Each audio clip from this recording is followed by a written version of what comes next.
Paris का मौसम इंतहाई ठंडा और खुशगवारी था। ठंडी हवाएं आसमान पर अटकीलियां करते हुए महसूस हो रही थी। सुबह के 11 बज चुके थे। सड़कों पर ट्रैफिक और लोगों का हजूम था। वो दोनों साथ चलते हुए एफिल टावर तक पहुंचे। सैयद ने लाम फराक पर लाम स्वेटर पहन रखा, पाँव में सर्दी की वजह से सॉक्स और शूज पहने हुए थे। गले में मफलर और कांधे पर लंबी दूरी वाला कलच पहन रखा था, जबकि वनहायर ने black jeans, blue high neck और इस पर ब्लैक लेदर जैकेट पहन रखी थी, जिसमें वो बहुत अच्छा लग रहा था। मुंह से नजर पड़ी थी सैयद की एफिल टावर पर, मगर करीब से तो वह भी खूबसूरत लगने लगा था। वो अपना सर उठाकर उसकी ऊंचाई को देखती हैरान हुई। क्या हम ऊपर जा सकते हैं? सैयद ने वनहायर से सवाल किया। आओ हम टपटस लेते हैं। वनहायर टपटस लेने आगे बढ़ा, मगर सैयद की नजरें वहीं आईफल टावर पर जमी रही। कुछ देर बाद वो दोनों लफट के जरिए ऊपर जा रहे थे। फर्स्ट फ्लोर से होकर जब लफट सेकंड फ्लोर पर रखी तो बाकी लोगों के साथ वो दोनों भी बाहर निकले। सैयद की ये सब देखते हुए आंखें चल जाती। यहाँ से सारा शहर नजर आ रहा था। दूर दूर तक फैला आसमान, यहाँ से देखना नजरों को बड़ा बड़ा लग रहा था। यहाँ से देखना सब कितना प्यारा लग रहा है। सैयद ने पर जोश लहजे में कहते ही वनहायर के शाने पर अपना हाथ रखा। इसने भी मुस्कुराकर सैयद की तरफ देखा। तुम खुश तो हो ना? वनहायर ने पूछा। बहुत बहुत बहुत ज्यादा, उसने अपनी बाहें फैलाकर कहा। कितना ज्यादा? आज इन दोनों ने सारा पेरिस में घूमते हुए गुजारा। सबके लिए खूब शॉपिंग की, रेस्टोरेंट से खाना खाया और बहुत सी बातें भी की। होटल के रूम में आते ही सैयद ने और वनहायर ने बेगस साहिब पर रखे। वनहायर फरिश होने के बाद रूम में आया तो सैयद भी चेंज कर चुकी थी। वनहायर बिस्तर पर दराज हवा तो सैयद भी थकावट के बाइस लेट गई। सैयद, वनहायर ने कुछ देर की खामोशी के बाद उसे बुलाया। जी, उसने राहिस्पी से जवाब दिया। तुमसे कुछ पूछो अगर तुम्हें बुरा न लगे, उसने झिझकते हुए अपनी बात कही। आप पूछे, क्या पूछना है? इस शादी में तुम्हारी रजामंदी तो शामिल थी।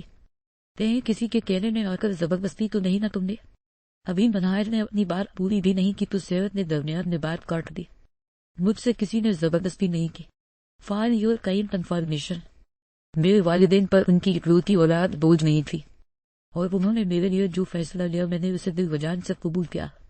अगर उन्होंने मुझ पर एतबार करके मेरा मान रखा तो मैंने भी उनकी ख्वाहिश के आगे अपना सर झुकाया और मैं शादी से बाद वाले प्यार पर यकीन रखती हूँ। वो वाली बात है कि आपके साथ ज्यादती हुई है मुझ जैसी लड़की से शादी होने की वजह से। इसने ये कहते ही नाराजगी से करोट लेकर रुख दूसरी जानिब मोड़ा। वनहायर ने इसके नाराज लहजे को महसूस किया तो फौरा उठकर बैठा। सैयद उठो, उसने सैयद के शाने को हिलाकर उसे मतूजा किया। उसने गस्से में इसकी हाथ को झटका, फिर उठकर बैठी। मुझे तुम पर पूरा भरोसा है। मैं तो बस ये समझ रहा था कि हम दोनों ने काफी एक डिफरेंस है। शायद तुम मुझसे शादी न करना चाहती हो। वनहायर ने जो इसके दिमाग में चल रहा था। शायद क्या? ऐसी कोई बात नहीं। आप तो मुझे।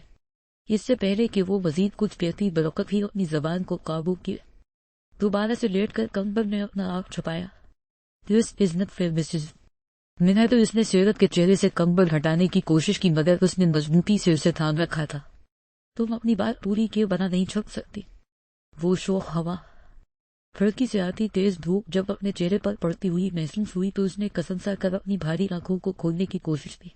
वाल किरार पर नजर पड़ी तो घड़ी 12 बजने का इंतजार दिखा रही थी। वो हैरान होते हुए बिस्तर से नीचे उतरी। मैं इतनी देर तक कैसे सोती रही, इसे अपने आप पर हैरानी हुई। रात का वाक़ा, उसके जहन में ताज़ा हवा तो उसे जैसे सब ख्वाब सा लगा। क्या वो सब सच में था? इसने अपने लबों पर हाथ रखते हुए आईने में देखा तो अभी भी जख्म का हल्का सा निशान था। इसने अपने जहन पर जोर डाला। सारे लम्हात याद आने लगे। उसने बैग से अपने कपड़े निकाले और लहंगा चेंज करने के लिए वॉशरूम में चली गई। बाहर आकर देखा तो घर में कोई भी नहीं था।